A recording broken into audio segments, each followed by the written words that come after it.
Don't be scared. I've done this before. Show me your teeth.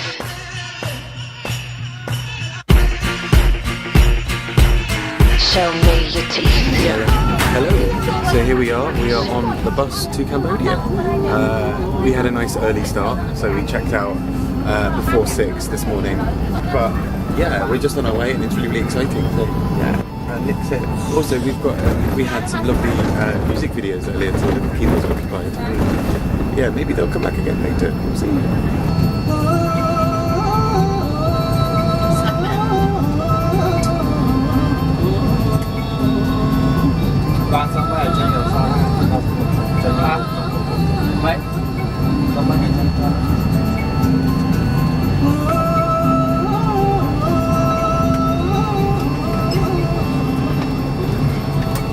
No, so we're in Cambodia.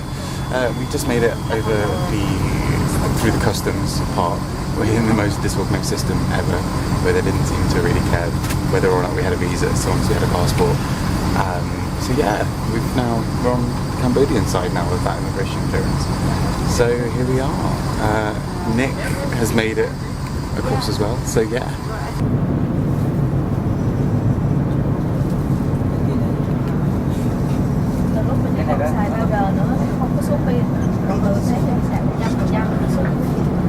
Here we are in Cambodia. We've not been in Phnom Penh long, but we just started walking around a little bit. We're right by the Olympic Park, which is kind of cool. And one of the things that is kind of quite noticeable, as Caroline just pointed out, is where are all the people? It's a much smaller city than Ho Chi Minh City, but still, it feels like there's hardly anyone around. And I don't know if we've caught it at a quiet period or whatever, but yeah. It's all very, very quiet. So we're going to go exploring around near here with Nick, who's currently headless, but will have his head back soon. We're just trying to find a way to reattach it, whether glue or whatever. Nick, please come home in Cambodia. Yeah. Have the Olympics actually been held here? Nika, who actually loves looking at football, is now looking at football without a head in Cambodia. Hello, we're here in the Olympic Park in Phnom Penh, and Caroline is just now making me do a Rocky-style run up these steps. They're not too many, but it's really fucking hot. Come on! Okay, we'll do it. 1, 2, 3. So fucking weird.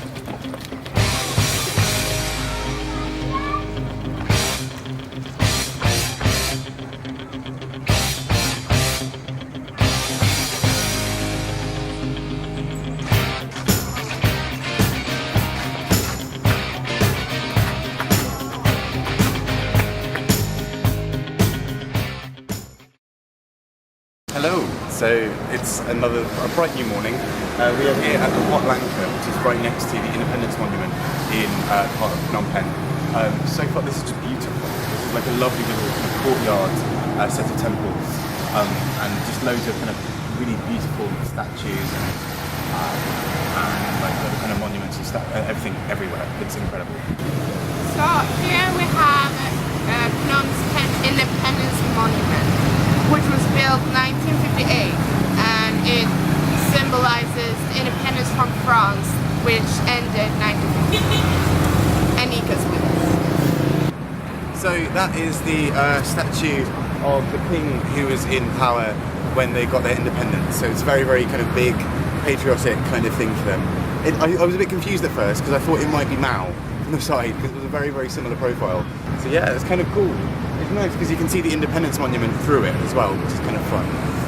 It's a really, really nice monument right in the middle of town. It's very, very spacious. Great.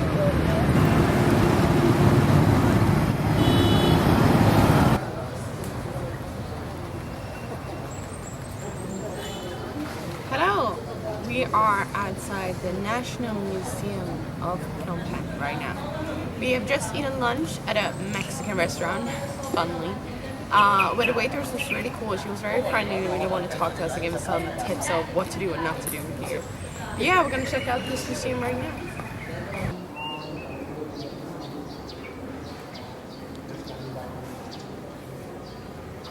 So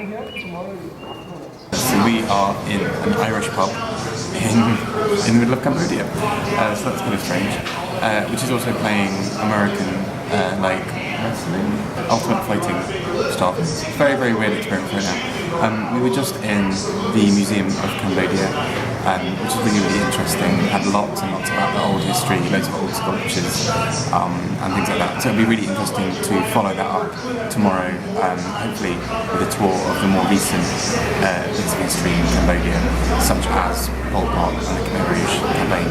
So it'll be really interesting to see how those two things balance against each other. But for now, yeah, we're just about to enjoy a nice drink before going into the royal, into the palace here in Cambodia. So it's going to be a very, very odd day. Hey, we are just outside the royal palace.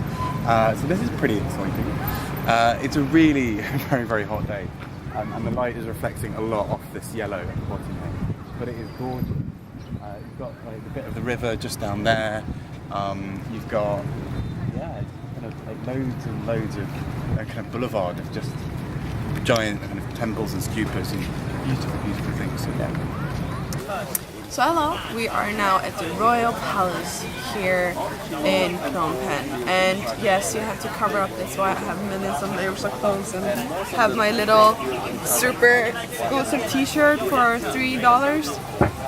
Anyway, we're gonna explore this little area, and it's already looking super beautiful and super interesting. If you can say that.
We've just finished walking around the Royal Palace, which was beautiful. It's a really stunning kind of complex full of loads and loads of like temples and like courtyards and everything like that. It's amazing. The sun really, really bounced off all the kind of gold and silver of the place really, really well, so it looks stunning. So we're glad we went. It was bloody hot.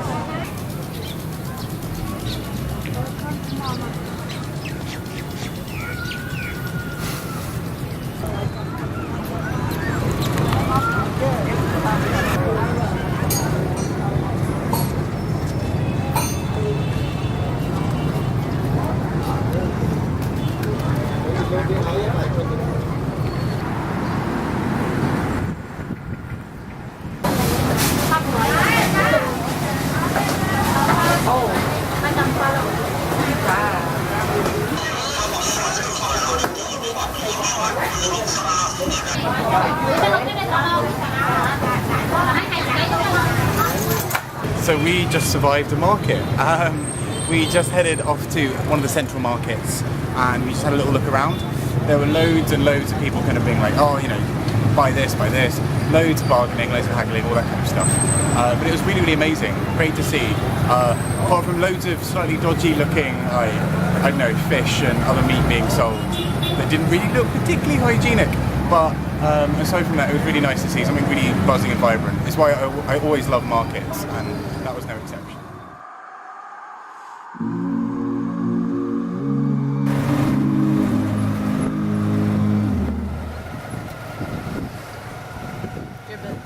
So here we are in the back of a tuk-tuk on our way to the killing fields. So this is going to be a really odd day in many ways.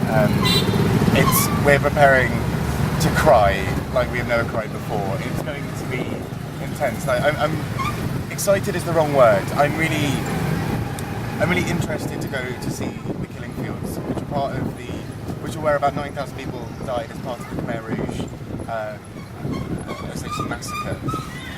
It's going to be worth it, I think, just to really see this part of Cambodian history, which is still very, very recent, and also just to really get a sense of what has shaped modern Cambodia.